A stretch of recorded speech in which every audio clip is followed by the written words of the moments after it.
फरीदा जे मैं होंदा वारिया मित्ता आयणिया हेड़ा जले मजीठ जूं उपर अंगारा। घर विच परौणे आ गए ने और परौणे भी मित्र, और लाजमी है किसी संत दे घर संत ही परौणे आउणगे। किसी फकीर दे घर फकीरां ने ही मेहमान बनना है।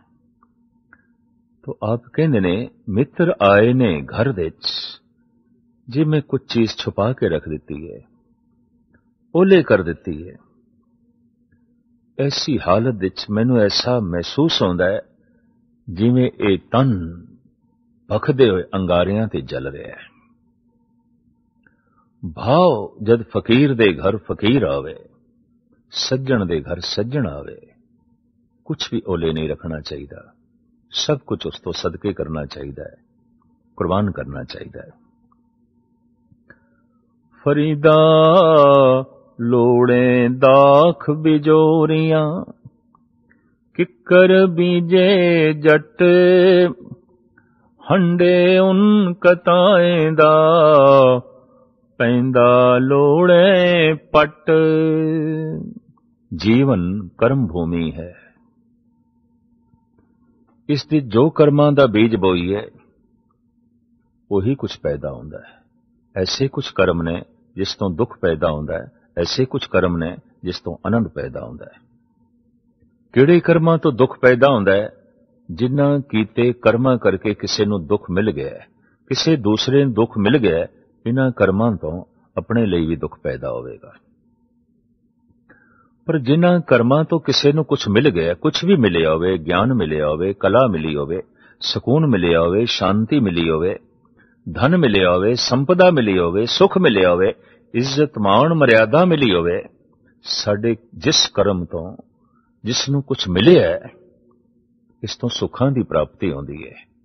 पर साडे जिस कर्म ने किसी दा कुछ खो लिया है और कोई रोण ते मजबूर हो गया, दुखी हो गया, इन्हां कर्मां तो सिवाए दुखां दे फल ते और कुछ भी प्राप्त नहीं होंदा। बाबा फरीद कहंदे ने ये अजान जट नादान जट बीजदा ते किकर है, बूटे ते किकरां दे लांदा है, पर लोड़े दाख बिजोरियां। बलूचिस्तान दा एक इलाका बिजौर, जिथों दी दाख, जिथों दे अंगूर बड़े मशहूर, बहुत मशहूर। सवात रियासत तो परे दा इलाका बलूचिस्तान, लभदा है बिजौरी दाख, पर बीजदा है किकर, मंगदा है रेशम, पर कतदा है उन। भाव कर्म कुछ करदा है, मंगदा कुछ है, पर कौन दसे? आनंद ते सुख उन्हां ही कर्मां तो मिलदा है जिस कीते कर्म तो किसी नूं सुख मिले, किसी नूं आनंद मिले। उन्हां ही कर्मां तो अपने नूं आनंद मिलदा है, अपने नूं सुख मिलदा है। किसी नूं सुख दिते बिना सुख प्राप्त करना बहुत औखा है, बहुत कठिन है। बाबा फरीद इस श्लोक दे राहीं ऐ कुछ समझा रहे ने। फरीदा गलिए चिक्कड़ दूर घर नाल प्यारे ने चला ता भिजे कंबली रहा ता टुटे ने। रस्ते च बारिश करके बहुत चिक्कड़ है, हर गली दे चिक्कड़ है, प्यारे नूं मिलण दी तांग है, चिक्कड़ चों लंघना बड़ा औखा है। और चिक्कड़ वजदा जा रहा है, वधदा जा रहा है, क्योंकि बारिश ज्यादा हो रही है, ज्यादा हो रही है। काश बैरूनी गलियां दे चिक्कड़ होवे तो मनुख किसी न किसी तरीके नाल लंघ के गली अबूर कर सकता है, पार कर सकता है। पर इंद्रियां दी गली दे चिक्कड़ होवे, अखां दे चिक्कड़ होवे, पर तिरिया वेखण दा, पर धन वेखण दा, ਕੰਨਾਂ ਦੇ ਚਿੱਕੜ ਹੋਵੇ ਪਰ ਨਿੰਦਾ ਸੁਣਨ ਦਾ, ਰਸਨਾ ਦੇ ਚਿੱਕੜ ਹੋਵੇ ਮਿਥਿਆ ਬੋਲਣ ਦਾ, ਔਰ ਇਸ ਤਰ੍ਹਾਂ ਮਨ ਦੇ ਚਿੱਕੜ ਹੋਵੇ ਗਲਤ ਸੋਚਣ ਦਾ, ਤਾਂ ਕਿਵੇਂ ਲੰਘਿਆ ਜਾਏ, ਕਿਵੇਂ ਬੰਦਗੀ ਕੀਤੀ ਜਾਏ। ਚੱਲਦਾ ਹਾਂ ਕੰਬਲੀ ਬਿਜਦੀ ਹੈ, ਭਾਵ जितना चलदा हाँ अंदर बारीकी ते पैदा होंदी है, पर उतनियां ही अखां परतन ते प्रभावित होंदियां ने। मूर्ख मूढ़ मनुख इतना स्वप्न तो प्रभावित नहीं होंदा जितना सियाणा प्रभावित होंदा है। मूढ़ बंदा इतना संसार दे पदार्थां तो प्रभावित नहीं होंदा जितना एक सियाणा होंदा है। जितनी उसकी सियाणी अकल होंदी जाएगी, जितनी उसकी सोच शक्ति वधदी जाएगी, उतना ही ज्यादा उसदे ते संसार का प्रभाव पैंदा जाएगा, क्योंकि हर वस्तु की उसनूं समझ पैंदी जा रही है, हर वस्तु के रस का उसनूं पता चलता जा रहा है, और हर वस्तु उसनूं प्रभावित करती जा रही है। दुनिया दे स्वप्न तो प्रभावित चोटी दे महान आलम फाजिल ही होए ने। तो बाबा फरीद कहते ने, अगर मैं चलदा तो अखां दा चिक्कड़ वधदा है, कन्नां दा चिक्कड़ वधदा है, रसना ते मन दा चिक्कड़ वधदा है, ते जे ना चला तो प्यार टुटदा है, खुदा दा स्नेह टुटदा है। तो आखिर फरीद दा फैसला, भिजो सिजो कंबली अल्लो वरसे में, जाए मिला तिना सजना टुटो नाई ने। बारिश आउंदी है ते होण दिओ, चिक्कड़ वधदा है ते वधण दिओ, और चिक्कड़ नाल ए कंबली ए जीवन दा झोला लिबड़दा है ते लिबड़न दिओ। खुदा नूं याद करदियां संसार याद आउंदा है ते आण दिओ। परमात्मा नूं चेते करदियां अगर पदार्थ याद आउंदे न ते आउण दिओ। धर्म मंदिर विच जांदियां जे धन चेते आउंदा है ते आण दिओ। उस सोहणे खुदा परमात्मा नूं चेते करदियां जे संसार दा रूप रंग प्रभावित करदा है ते करन दिओ। तू चली जा, तू जपी जा, एक दिन चिक्कड़ चो लंघ जाएगा, एक दिन मिलाप हो जाएगा, और मिलाप दे होंदियां ही सारा चिक्कड़ पिछे रह जाएगा, सारे दुख संताप पिछे रह जाणगे। अपने अनुभव के आधार ते ये महान सूफी संत बाबा फरीद कह रहे हैं कि अगर मनुख जपदा रहे, करदा रहे बंदगी, तो एक दिन इस चिक्कड़ नूं अबूर कर जाएगा और उस निर्मल सोने खुदा दी गोद दे जा बैठेगा। आप अगे चल के अपना अमर कलाम इन जो है पेश कर देने। फरीदा मैं भोलावा पगदा, मत मैली होए जाए, गहला रू न जानई, सिर भी मिट्टी खाए। किसे खान ने, किसे पठान ने, जिसने बड़ी सोहनी दस्तार सजाई हुई सी, फकीर नूं इसलिए सजदा नहीं कीता क्योंकि फकीर जमीन ते बैठा सी, मिट्टी दे च बैठा सी, तो दस्तार ने मिट्टी आलूद हो जाना सी, दस्तार ने मैली हो जाना सी, तो मत्था नहीं टेकिया, कोल बैठ गया। फरीद कहंदे ने भोले मनुख नूं इतना ही नहीं पता, इतना ख्याल आया पग मैली हो जाएगी, पग नूं मिट्टी लिबड़ जाएगी, पर कौन दसे तू जिस सिर दे ते पग बनी है, एक दिन ते सिर नूं भी मिट्टी ने खा जाना है, ये सिर भी मिट्टी आलूद हो जाएगा। कि सिर भी मिट्टी हो जाएगा। ये सिर मिट्टी होवे, इस तो पहले तू किसी फकीर दे कदमां दी खाक बन, किसी फकीर दे कदमां दी मिट्टी बन, नहीं तो एक दिन मिट्टी हो जाएगा। अगर फकीर दे कदमां दी तो मिट्टी बन जाए तो अक्सीर बन जाएगा, महान हो जाएगा, नहीं तो एक दिन मिट्टी हो ही जाएगा। आप बड़े सोहने ढंग नाल सुचेत कर रहे हैं। फरीदा शक्कर खंड निवात गुड़, माखियो मांजा दुध, सभे वस्तु मिठियां, रब ना पुजन तुद। आप बारे एक बड़ी सुंदर गाथा है। आपने इस मार्ग ते जो तोरिया है, मां ने तोरिया है। ये ठीक है कि बाबा फरीद दा शाही खानदान नाल भी ताल्लुक है, पैगंबरी खानदान नाल भी ताल्लुक है। जिथे फर्क शाह काबुल दा बादशाह, उसदे आप भतीजे ने, उथे मोहम्मद शाह अब्दुल्ला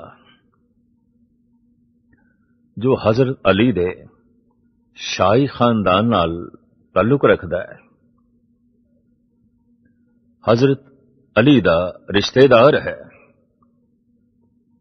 उसकी बच्ची मरियम जो जलालुद्दीन नूं ब्याही गई और उसकी कुख तो आप जन्म लेंदे ने। तो इस तरह पैगंबरी घराने नाल ते शाही घराने नाल आप दा संबंध है। मां बड़ी सतोगुणी है। 7 साल दी आप दी उम्र है, बच्चियां च खेड रहे ने। मां आके कहंदी है, ऐ मेरे बच्चे, सवेरे खेडदा है, दोपहरे खेडदा है, शामी खेडदा है, कदी खुदा नूं भी याद कर लिया कर, नमाज भी पढ़ लिया कर। बच्चे दा भोला सुभाव, मां खुदा की देगा। बच्चा लैण दी भाषा जानदा है, देण दी नहीं। एक बच्चे कोल 5 खिडौने होवन, दूसरे कोल 1 होवे, ते सिर्फ इतना कह दईए, बेटा तेरे कोल 5 खिडौने ने, तू 1 उसनूं दे दे। तो ये बच्चा दूसरे दा 1 खोण दी ते कोशिश करेगा, अपने 5 दे चों 1 देण नूं राजी नहीं होवेगा। क्यों? देण दी भाषा जानदा ही नहीं। देण दा सुभाव अजे इस दे अंदर नहीं पैदा होया, खोण दा, लैण दा ही जज्बा है। खुदा की देवेगा। इस सादगी दी मूर्ति मां ने कहा, ऐ मेरे बच्चे, खुदा खंड देवेगा, खजूरां देवेगा, शहद देवेगा, घ्यो देवेगा, मझ दा दुध देवेगा, मिठाई देवेगा। सारियां ही मिठियां चीजां दा जद मां ने ना लिया, उस जमाने दी सौगात, फरीद दे मुंह विच पानी आ गया।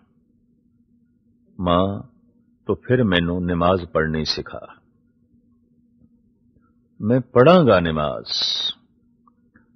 2 वक्त दी नमाज मां ने इसनू पढ़नी सिखाई। फजर दी नमाज, इशा दी नमाज, सवेर दी नमाज, शाम दी नमाज। वजू करके मुल्ला मुसल्ला बिछा के नमाज जद पढ़न लगे, अखा मीट के मां ने मुसल्ले दे थल्ले खजूरां रख दित्तियां ने। नमाज पढ़न तो बाद जैसे मुसल्ला समेटदा है, थल्लों खजूरां मिलियां, कपड़े दे च लिपटियां होईयां, प्रसन्न हो गया। कहंदा, खुदा इते नकद सौदा है, इधर नमाज पढ़ो, इधर खजूरां। विश्वास बच गया, भरोसा बच गया। शाम दी नमाज पढ़ी, मां ने थल्ले गुड़ रख दिता है। दूसरे दिन नमाज पढ़ी, मां ने थल्ले मिठाई रख दी है। कदी कुछ रोज इस बच्चे नूं सवेरे शाम प्राप्त हो जाता है, और जितना प्राप्त होंदा जा रहा है, खुदाई विश्वास वधदा जा रहा है, वधदा जा रहा है, वधदा जा रहा है। अज एक अजीबो गरीब घटना घट गई। इशा दी नमाज दा वकत, मां विचारी पानी भरन गई सी। पुराना जमाना, खूह ते पानी भरन गई है। फरीद दे नमाज पढ़न दा वकत हो गया। मुसल्ला बिछा के, उजू करके, जुड़ के नमाज पढ़न लगे। अज मन जुड़ गया, बड़ा सरूर तारी होया, बड़ी मस्ती मिली। हैरान होया, खजूर, शहद, मिठाई, ये तो कुछ भी नहीं, ये तो खेड ही कुछ और है। अज मुसल्ला जद चुके है नमाज पढ़न तो बाद, अज ख्याल ही नहीं आया थल्लों कुछ मिठाई लेनी है। क्यों? आज अगम्मी रस की प्राप्ति हो गई, दुनिया ही कुछ और हो गई। नेत्र सज्जल हो गए, अश्क बार होए कि इतने दिन इस रस तो वांझी जिंदगी किस तरह रह गई। अन्ना रस, हालांकि उम्र तो कुछ भी नहीं, 7 साल दी, कोई लंबा अरसा बतीत नहीं होया। लोग 80 साल की उम्र भी अजाई गवा छड़ते हैं। लेकिन पश्चाताप जा गया इस अगम्य रस तो, ये जीवन इतने साल वांझा क्यों रह गया। बैठे ने एक पासे, नेत्र सज्जल, चेहरा होर होया है, आज मस्तक कुछ और है। मां आ गई है, वो जब देख दिए फरीद नो, ते ओदे कोल देख दिए मुसल्ले नो, तो ख्याल आया फरीद नमाज पढ़ बैठा है, आज इसनू खजूरा नहीं मिलियां, आज इसनू मिठाई नहीं मिली। पता नहीं ये कल तो नमाज पढ़ेगा कि नहीं पढ़ेगा। लगदा इसका भरोसा टुट गया है। इदियां अखां सज्जल ने, रो रहे है। मां एकदम अंदर भजी होई गई। थाल विच शहद दी कटोरी रखी, लड्डू रखे, खजूरां रखियां, किशमिश रखी, दाख रखी, ते थाली फरीद दे अगों करके कहन लगी, ऐ मेरे बच्चे, अज खुदा नू जल्दी बड़ी सी, और वो मैनू दे गया। उसने मैनू ये आख्या फरीद नू दे देना। चीख निकल गई फरीद दे मुंह, मां अज ते खुदा मैनू ही दे गया है। रोज खुदा तेरे हथों मैनू झूठियां खजूरां देंदा सी, अज मैनू सच्ची खजूर मिल गई। खुदा नहीं दे दिती है, तेनू खेचल करन दी हुण लोड़ नहीं, तेनू विचोला बनन दी हुण कोई लोड़ नहीं। खुदा ने सीधा ही मैनू रस दे दिता है। इस वास्ते हुण सब ये चीजां बेमैनी ने, फिजूल ने। केड़ियां? फरीदा शक्कर खंड निवात गुड़, माखियो मांजा दुध, सबे वस्तु मिठियां, रब ना पुजन तुद। हे रब, हे खुदा, जो तेरे नाम दे मिठास है, उस दे सामने खजूरां की ने, ये गुड़ की है, ये शक्कर की है, ये शहद की है। तुम बहुत मिठा है, बहुत मिठा है, अत्यंत स्वादी है। फरीदा रोटी मेरी काठ की, लावण मेरी भुख, जिन्ना खादी चोपड़ी घणे सहणगे दुख। इस श्लोक बारे टीकाकारां दा, विचारक लोगां दा अपना अपना मत है और भगत माल दे इस संबंध कई तरह दीयां साखियां ने।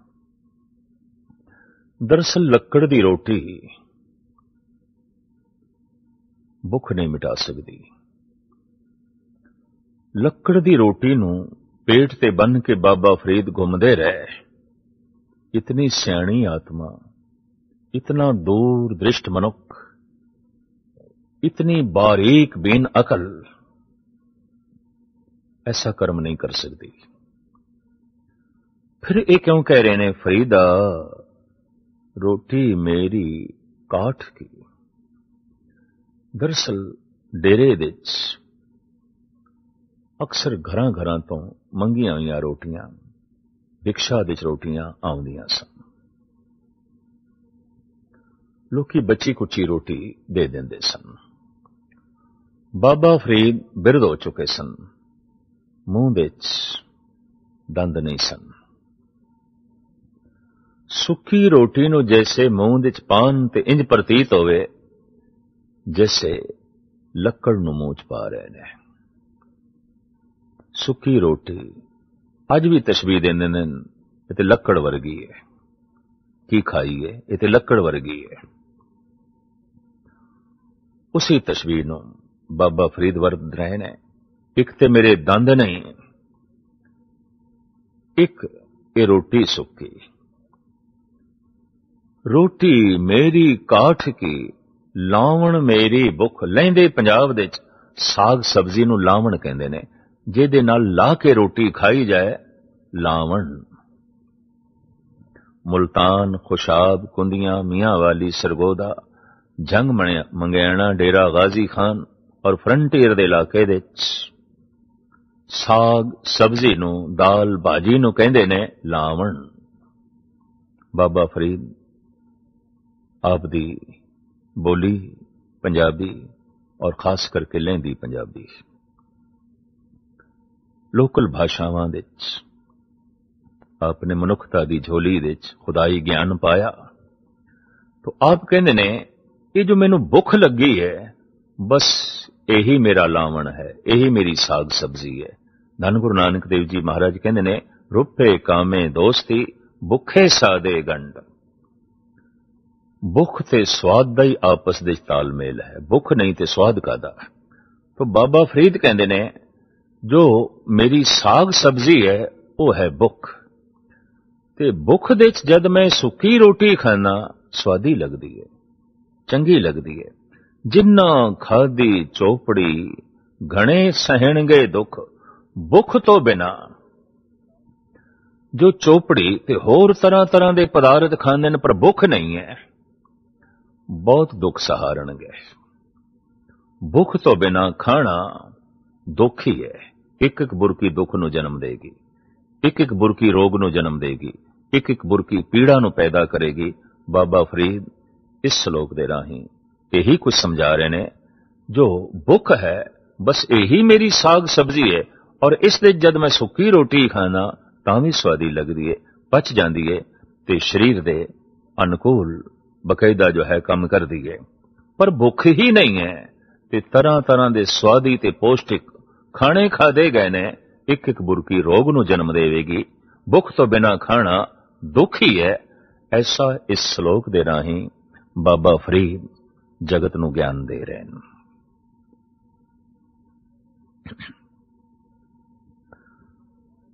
रुखी सुखी खाए के ठंडा पानी पियो, फरीदा देख पराई चोपड़ी ना तरसाई जियो।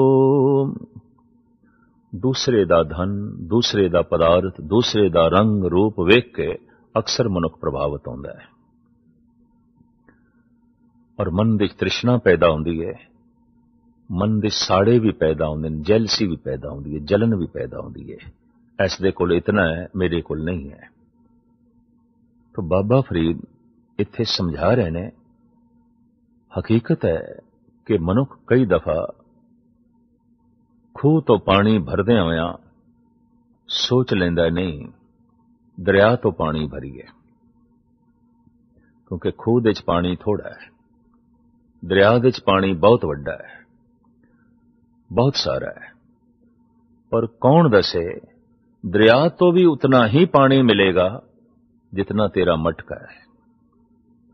ਮਨੁੱਖ ਦੂਜਿਆਂ ਦੇ ਲੰਬੇ ਚੌੜੇ ਪਸਾਰੇ ਤੇ ਵੇਖ ਲੈਂਦਾ ਹੈ, ਆਪਣੀ ਪ੍ਰਾਲਬਧ ਨਹੀਂ ਵੇਖਦਾ। ਦੂਸਰੇ ਦਾ ਪਸਾਰਾ ਵੇਖਿਆ, ਆਪਣੀ ਪ੍ਰਾਲਬਧ ਦਾ ਕੋਈ ਗਿਆਨ ਨਹੀਂ, ਤਾਂ ਫਿਰ ਦੂਸਰਿਆਂ ਦੇ ਪ੍ਰਤੀ ਈਰਸ਼ਾ ਪੈਦਾ ਹੋ ਜਾਂਦੀ ਹੈ। ਔਰ ਮਨ ਦੂਸਰਿਆਂ ਦਾ ਸਾਜ਼ੋ ਸਮਾਨ ਦੇਖ ਕੇ, ਪਦਾਰਥਾਂ ਤੇ ਰੰਗ ਰੂਪ ਨੂੰ ਦੇਖ ਕੇ ਆਪਣੇ ਅੰਦਰ ਬਾਰ-ਬਾਰ ਲਾਲਚ ਨੂੰ ਜਨਮ ਦਿੰਦਾ ਹੈ ਤੇ ਮਨ ਤਰਸਦਾ ਹੈ। ਬਾਬਾ ਫਰੀਦ ਕਹਿੰਦੇ ਨਹੀਂ, ਆਪਣਾ ਮਨ ਨਾ ਤਰਸਾ। ਤੂੰ ਭਾਵੇਂ ਰੁੱਖੀ ਸੁੱਖੀ ਹੈ, ਭੁੱਖ ਦੇ 'ਚ ਖਾ ਲੈ, ਠੰਡਾ ਪਾਣੀ ਪੀ ਲੈ, ਦੂਜਿਆਂ ਦੀ ਚੌਪੜੀ ਵੇਖ ਕੇ, ਦੂਸਰਿਆਂ ਦੀ ਮਹਾਨ ਧਨ ਸੰਪਦਾ ਵੇਖ ਕੇ ਆਪਣਾ ਦਿਲ ਨਾ ਤਰਸਾਇਆ ਕਰ। ਵੇਖ ਲਿਆ ਕਰ ਆਪਣੀ ਪ੍ਰਾਲਬਧ, ਨਾ ਵੇਖਿਆ ਕਰ ਦੂਜਿਆਂ ਦਾ ਧਨ ਤੇ ਰੂਪ। ਅਗਰ ਦੂਜਿਆਂ ਦਾ ਹੀ ਤੂੰ ਵੇਖਦਾ ਰਿਹਾ ਤਾਂ ਆਪਣੇ ਜੀ ਨੂੰ ਤਰਸਾਂਦਾ ਰਹੇਗਾ ਔਰ ਬੰਦਗੀ ਨਹੀਂ ਕਰ ਸਕੇਗਾ। ਅਜ ਨਾ ਸੁੱਤੀ ਕੰਤ ਸਿਉ ਅੰਗ ਮੁੜੇ ਮੁੜ ਜਾਏ, ਜਾਏ ਪੁੱਛੋ ਸੁਹਾਗਣੀ, ਜਾਏ ਪੁੱਛੋ ਦੁਹਾਗਣੀ, ਤੁਮ ਕਿਉਂ ਰਹਿਣ ਵਿਹਾਏ। ਬੜਾ ਸੁੰਦਰ ਉਦਾਹਰਣ ਦਿੱਤਾ ਹੈ। ਇੱਕ ਦਿਨ ਕਿਧਰੇ ਬਾਬਾ ਫਰੀਦ ਨਮਾਜ਼ ਨਹੀਂ ਪੜ੍ਹ ਸਕੇ, ਸ਼ਾਮ ਦੀ ਬੰਦਗੀ ਨਹੀਂ ਕਰ ਸਕੇ। ਇੱਕ ਸਮੇਂ ਭੁਲਾ ਬੈਠੇ, ਰਾਤ ਨੂੰ ਸੌਣ ਲੱਗੇ, ਨੀਂਦ ਨਹੀਂ ਪੈਂਦੀ। ਪਛਤਾਵਾ, ਈਸ਼ਾ ਦੀ ਨਮਾਜ਼ ਕਿਉਂ ਨਹੀਂ ਪੜ੍ਹੀ, ਮੈਂ ਨਮਾਜ਼ ਕਿਉਂ ਭੁਲਾ ਦਿੱਤੀ, ਮੈਂ ਇੱਕ ਵਕਤ ਅਜਾਈ ਕਿਉਂ ਗਵਾ ਛੱਡਿਆ। ਉਦਾਹਰਣ ਦਿੰਦੇ ਨੇ, ਇੱਕ ਰਾਤ ਪਤੀ ਦਾ ਮਿਲਾਪ ਨਸੀਬ ਨਹੀਂ ਹੋਇਆ, ਅੱਜ ਨਾ ਸੁੱਤੀ ਕੰਤ ਸੌਂ, ਅੱਜ ਹੀ ਕੰਤ ਕੋਲ ਸੋਣਾ ਨਸੀਬ ਨਹੀਂ ਹੋਇਆ। ਅੰਗ ਮੁੜੇ ਮੁੜ ਜਾਏ, ਬਾਰ-ਬਾਰ ਕਰਵਟਾਂ ਬਦਲ ਰਹੇ ਹਾਂ, ਨੀਂਦ ਨਹੀਂ ਆ ਰਹੀ, ਪਛਤਾਤਾਪ ਦਾ ਬੋਝ ਦਿਲ ਦਿਮਾਗ ਤੇ ਪਿਆ। ਜਾਏ ਪੁੱਛੋ ਡੋਹਾਗਣੀ, ਤੁਮ ਕਿਉਂ ਰਹਿਣ ਵਿਹਾਏ। ਪੁੱਛੋ ਉਹਨਾਂ ਡੋਹਾਗਣੀਆਂ ਕੋਲੋਂ ਜਿਨ੍ਹਾਂ ਨੇ ਕਦੀ ਨਮਾਜ਼ ਨਹੀਂ ਪੜ੍ਹੀ, ਕਦੀ ਖੁਦਾ ਨੂੰ ਯਾਦ ਨਹੀਂ ਕੀਤਾ, ਕਦੀ ਕੰਤ ਦੇ ਨਾਲ ਜੋ ਹੈ ਸੋਣਾ ਨਸੀਬ ਨਹੀਂ ਹੋਇਆ। ਇਹਨਾਂ ਦੀ ਰਾਤ ਕਿਵੇਂ ਬਤੀਤ ਹੁੰਦੀ ਹੈ, ਇਹਨਾਂ ਦਾ ਜੀਵਨ ਕਿਸ ਤਰ੍ਹਾਂ ਬਤੀਤ ਹੁੰਦਾ ਹੈ, ਇਹਨਾਂ ਦੀ ਜ਼ਿੰਦਗੀ ਕਿਸ ਤਰ੍ਹਾਂ ਲੰਘਦੀ ਹੈ। ਮੈਨੂੰ ਤੇ ਇੱਕ ਰਾਤ ਦਾ ਮਿਲਾਪ ਨਹੀਂ ਹੋਇਆ ਤੇ ਤੜਪਣਾ ਹੈ, ਕਰਵਟਾਂ ਦਾ ਬਦਲਣਾ ਹੈ। ਤੇ ਜਿਨ੍ਹਾਂ ਨੂੰ ਕਦੀ ਨਸੀਬ ਨਹੀਂ ਹੋਇਆ, ਉਹ ਕਿਵੇਂ ਆਪਣੀ ਜ਼ਿੰਦਗੀ ਕੱਟ ਰਹੀਆਂ ਨੇ, ਉਹ ਕਿਵੇਂ ਜੀਵਨ ਬਤੀਤ ਕਰ ਰਹੀਆਂ ਨੇ। ਬੰਦਗੀ ਤੋਂ ਹੀਣਾ ਜੋ ਜੀਵਨ ਬਤੀਤ ਕਰ ਰਿਹਾ ਹੈ, ਬਾਬਾ ਫਰੀਦ ਹੈਰਾਨ ਹੋ ਕੇ ਕਹਿੰਦੇ ਨੇ, ਕਿਸ ਤਰ੍ਹਾਂ ਉਹ ਜ਼ਿੰਦਗੀ ਬਤੀਤ ਕਰ ਰਿਹਾ ਹੈ ਔਰ ਕਿਵੇਂ ਉਸ ਦੀ ਜ਼ਿੰਦਗੀ ਜੋ ਹੈ ਲੰਘ ਸਕਦੀ ਹੈ। ਆਪ ਹੈਰਾਨਗੀ ਨਾਲ ਇਸ ਤਰ੍ਹਾਂ ਦੀ ਪੁੱਛ ਕਰ ਰਹੇ ਨੇ।